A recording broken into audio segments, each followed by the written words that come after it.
Let's talk health matters now. The federal government had restated its commitment to building a resilient healthcare system with a focus on healthcare security and epidemic prevention.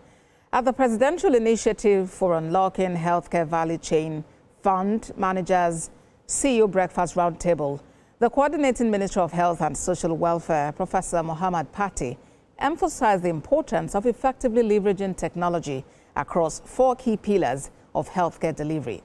He highlighted several successfully contained outbreaks, including yellow fever in Bayelsa State and monkeypox in parts of the African region.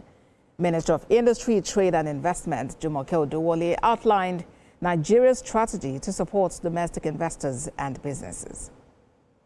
For the first time, we felt when you look at OECD countries, health as a contributor to their GDP is about 9 to 10% average. US is 14%. In many of our countries, in Nigeria, it's 1.5%. It's grown even with that. A few years ago, it was much lower than that, which means that there is significant scope for growth in terms of health contribution to Nigeria's GDP.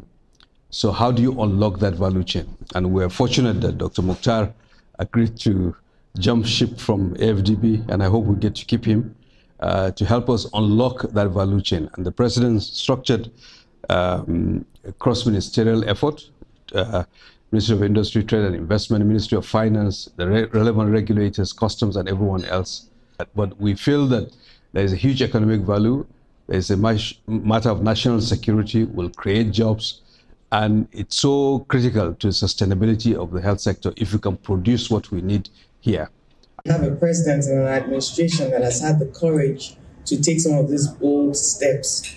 And so there's significant potential to replicate the special agro-industrial processing zone model in healthcare, creating health-focused industrial clusters.